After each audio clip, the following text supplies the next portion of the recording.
पिछले एपिसोड में हम अपॉर्चुनिटी रोवर के मंगल ग्रह पर 951वें दिन विक्टोरिया क्रेटर पर पहुंचे थे। सोल मतलब मंगल ग्रह का एक दिन। ये अपने आप में एक असाधारण उपलब्धि थी, क्योंकि अपॉर्चुनिटी रोवर को मंगल ग्रह पर केवल 90 दिनों तक सरवाइव करने के लिए डिजाइन किया गया था। इन 951 दिनों के दौरान ये पहले ही बहुत कुछ हासिल कर चुका है। अपनी यात्रा के दौरान विभिन्न स्थानों में कई अलग अलग चट्टानों की जांच करके ये पृथ्वी पर वैज्ञानिकों को महत्वपूर्ण डेटा भेज रहा था कि क्या पहले अतीत में यहाँ जल का महासागर हुआ करता था। इस यात्रा के दौरान ये कई मौकों पर रेत के टीलों में फंस गया था, लेकिन हर बार इसने खुद को संरक्षित कर आजाद कर लिया। इसके कुछ पार्ट्स में खराबी भी आ गई थी, लेकिन इंजीनियर्स ने वैकल्पिक हल खोज लिया, जिसका मतलब है अपॉर्चुनिटी पीछे जाने में सक्षम रहा। ये धूल भरी आंधी से भी बचा रहा, जो कुछ दिनों तक चली थी, लेकिन शुक्र है कि ये अपनी बैटरी को फिर से चार्ज करने में हमेशा से सक्षम था। तो विक्टोरिया क्रेटर के बारे में इतनी इंटरेस्टिंग बात क्या थी? क्या यह मंगल प्लैनेट के बारे में कोई मूल्यवान जानकारी देने में सक्षम था, जो अपॉर्चुनिटी को कहीं और से अब तक नहीं मिली थी? आज इस वीडियो में हम अपॉर्चुनिटी की विक्टोरिया क्रेटर के आसपास की खोज के बारे में जानेंगे। अपॉर्चुनिटी रोवर का विक्टोरिया क्रेटर तक पहुंचना एक महत्वपूर्ण मील का पत्थर साबित होने जा रहा था। हालांकि कुछ वैज्ञानिकों ने सोचा था कि अपॉर्चुनिटी अपनी अंतिम लैंडिंग साइट से 7 किलोमीटर तक की ही यात्रा कर पाएगा। इस पॉइंट पर अपॉर्चुनिटी अपने मूल जीवन काल की तुलना में 10 गुना अधिक समय तक चला था। विक्टोरिया अब तक का सबसे बड़ा गड्ढा है जिसे अपॉर्चुनिटी ने विजिट किया है। ये लगभग 730 मीटर चौड़ा है, साथ ही ये सबसे गहरा भी था, जिसका अर्थ है कि क्रेटर की दीवारों के साथ प्राचीन चट्टानें भी सतह के संपर्क में थीं। इन उभरी हुई चट्टानों में मंगल ग्रह के अतीत के सुराग हैं, जिनकी तलाश में अपॉर्चुनिटी था। जैसा कि आप देख सकते हैं, विक्टोरिया खास इसलिए है क्योंकि ये बड़ा है और देखने में प्रभावशाली और शानदार भी है। अन्यथा ये सपाट मैदान की तरह ही है जिसमें अपॉर्चुनिटी उतरा था। इस नई जगह को एक्सप्लोर करने की तैयारी में मिशन कंट्रोलर्स ने रोवर पर नए सॉफ्टवेयर अपलोड किए, जिससे ये तय करने में सक्षम होगा कि क्या एक तस्वीर को वापस भेजना है या चट्टानों का नमूना तैयार करने के लिए अपनी भुजा का विस्तार करना है। और यहाँ तक कि वैज्ञानिकों ने इसकी इंटेलिजेंस को भी इम्प्रूव किया, ताकि ये रास्ते में आने वाले ऑब्स्टेकल्स को अवॉइड कर सके और उनके चारों ओर अपना रास्ता बना सके। इन नए फीचर्स की बदौलत मिशन कंट्रोलर्स का बहुत समय बचा, नहीं तो पहले वैज्ञानिकों को सैकड़ों छवियों का अवलोकन करना पड़ता था और रोवर को कमांड्स भेजने के लिए प्रतीक्षा करनी होती थी। मंगल ग्रह के पृथ्वी से सबसे दूर होने की स्थिति में पृथ्वी और मंगल के बीच विलंबता 40 मिनट से ऊपर हो सकती है, और यही कारण है कि अपॉर्चुनिटी को इस पॉइंट तक केवल 7 किलोमीटर की यात्रा करने में 3 साल लग गए। इस नए सॉफ्टवेयर अपडेट का परीक्षण करने के लिए मिशन कंट्रोलर्स ने रोवर को मलबे के ढेर की ओर ड्राइव किया और सेटिंग्स को इस प्रकार समायोजित किया गया था कि रोवर ये कैलकुलेट कर सके कि मलबे की ओर नहीं जाना है। असल में इन चट्टानों में से सबसे बड़ी चट्टान केवल 10 सेंटीमीटर लंबी थी, जिसका अर्थ है कि अपॉर्चुनिटी आसानी से इस पर चल सकता है। लेकिन वैज्ञानिक अपने सिस्टम का परीक्षण किसी ऐसी चीज पर नहीं करना चाहते थे जो रोवर को नुकसान पहुंचा सकती है। जैसा कि हम देख सकते हैं, रोवर ने खतरनाक क्षेत्र के चारों ओर अपनी कार्यप्रणाली को समायोजित किया और इस पैनोरामा को लिया, ताकि मिशन कंट्रोलर्स देख सकें कि रोवर ने इस नए प्रोग्राम पर कैसी प्रतिक्रिया दी है। अपॉर्चुनिटी ने विक्टोरिया क्रेटर के चारों ओर घूमना शुरू किया और तस्वीरें ली। ये रास्ते में कुछ चट्टानों के करीब आया और उनकी खूबसूरती से तस्वीरें ली। इस टेक्निक का नाम सुपर रेजोल्यूशन मोज़ेक है। इन तस्वीरों का रेजोल्यूशन रोवर पर लगे कैमरा की तुलना में बहुत अधिक होता है, और ऐसा एक ही जगह की बहुत सारी तस्वीरें लेने से होता है और फिर पृथ्वी पर उन्हें पोस्ट प्रोसेस करके हाई रेजोल्यूशन प्राप्त करने के लिए तस्वीरों को कंबाइन किया जाता है। एक और बात, इस तकनीक का उपयोग माइक्रोस्कोपी और खगोल विज्ञान सहित कई अलग अलग क्षेत्रों में भी किया जाता है। वैज्ञानिकों का कहना है कि इन सभी चट्टानों में जो परतें दिखाई देती हैं, वो एक भौगोलिक प्रक्रिया के कारण होती हैं, जिसे क्रॉस बेड कहा जाता है। उनका मानना है कि ये परतें प्राचीन रेत के टिब्बे हैं। यही वजह है कि ये लाइनें ऊपर की ओर हैं, हॉरिजॉन्टल नहीं हैं। इन लाइनों से वैज्ञानिकों ने अनुमान लगाया कि ये एक रेत का मैदान हुआ करता था, जो पृथ्वी पर सहारा रेगिस्तान से ज्यादा विपरीत नहीं था।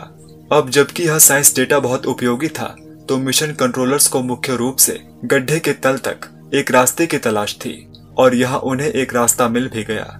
हालांकि करीबी एग्जामिनेशन में यह तय किया गया कि ढलान बहुत ज्यादा है। अपॉर्चुनिटी ने आसपास कुछ चट्टानों की जांच की जहां उसे एक उल्कापिंड मिला जिसे संता कैटरीना कहा गया। आखिर में वैज्ञानिकों ने तय किया कि रोवर को वापस ओरिजिनल अराइवल पॉइंट पर ले जाया जाए जहां रोवर इस क्रेटर पर पहुंचा था, क्योंकि यहां ढलान रोवर की सुरक्षा सीमा के भीतर थी।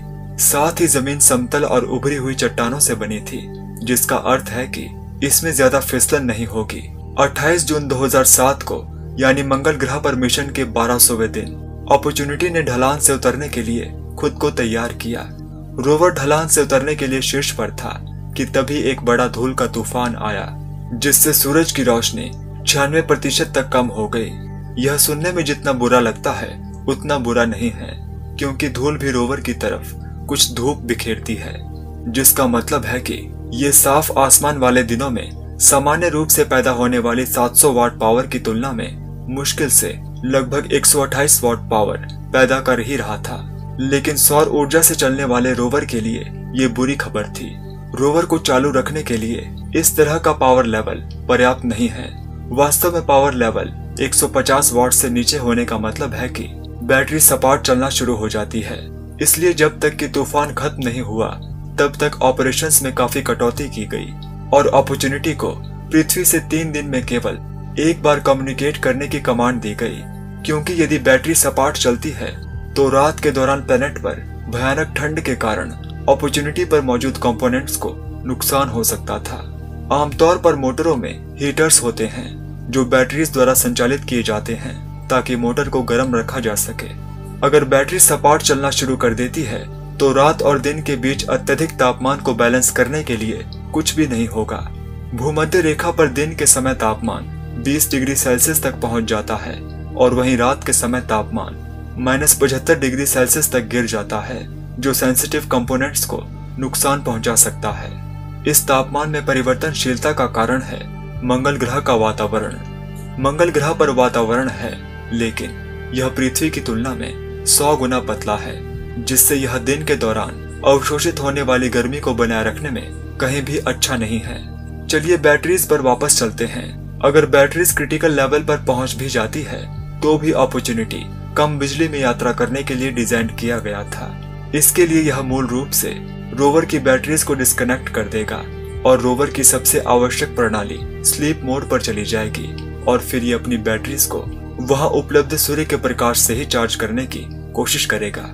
रोवर प्रत्येक दिन बैटरी के स्तर की जांच करेगा, यह देखने के लिए कि क्या ये अन्य प्रणालियों को जोड़ सकता है, और अगर ऐसा हुआ तो ये पृथ्वी पर संचार को फिर से स्थापित करेगा।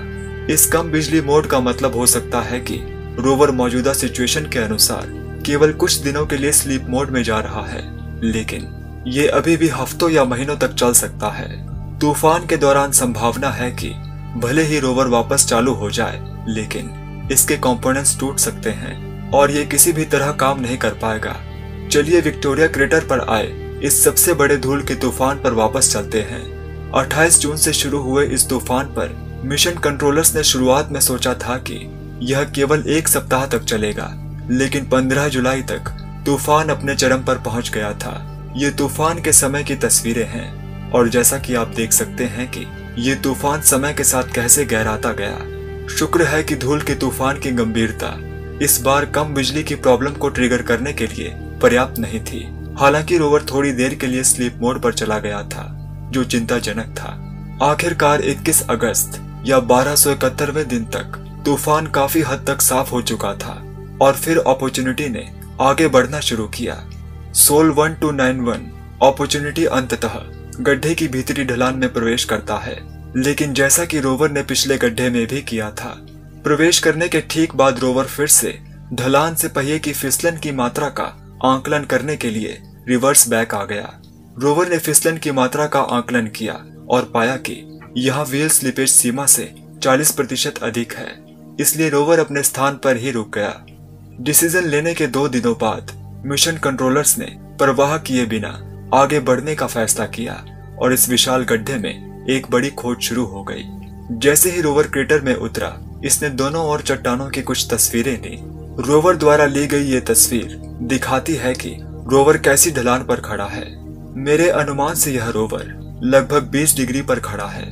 अपॉर्चुनिटी इस गड्ढे में ज्यादा दूर तक नहीं गया क्योंकि इसमें केवल रेत के टीले थे। इसने अपना समय इन उभरी हुई चट्टानों के इस हल्के से पैच की जांच करने में बिताया। इसने तरह तरह की तस्वीरें ली और चट्टानों की संरचना की जांच के लिए अपने रॉक एब्रेशन उपकरण का उपयोग किया। अपॉर्चुनिटी से मिले डेटा से निर्धारित किया गया कि ये क्षेत्र कभी भी जीवन के लिए इतना मेहमान नवाज नहीं था। इसलिए मिशन कंट्रोलर्स ने अपनी यात्रा में एंडेवर क्रेटर की ओर अपना अगला रास्ता चुना। अगर आपको लगता है कि विक्टोरिया बड़ा था तो इस महाकाय गड्ढे को देखिए। एंडेवर के लिए वैज्ञानिकों का मानना था कि यहाँ चिकनी मिट्टी मौजूद है, इसलिए अपॉर्चुनिटी ने एंडेवर क्रेटर की ओर अपनी यात्रा विक्टोरिया से शुरू कर दी। इस पॉइंट पर सोल 1502 अपॉर्चुनिटी को अपनी भुजा के साथ एक और समस्या का सामना करना पड़ा। मिशन कंट्रोलर्स ने न जाने कितनी ही पावर इस पॉइंट पर लगाई, लेकिन कोई फर्क नहीं पड़ा। रोवर का हाथ अपनी स्थिति से आगे नहीं बढ़ा। दिन बीतते चले गए, लेकिन ये ज्वाइंट नहीं हिला। लेकिन गहन अध्ययन के बाद मिशन कंट्रोलर्स ने एक बार फिर प्रयास किया और ये काम कर गया। अब इंजीनियर्स को ये निर्धारित करना था कि हाथ को नुकसान पहुंचाए बिना रोवर को सुरक्षित रूप से कैसे चलाया जाए। इसके बाद रोवर ने एंडेवर क्रेटर की ओर अपनी 2 साल की यात्रा शुरू की, जिसके बारे में हम अगले एपिसोड में जानेंगे।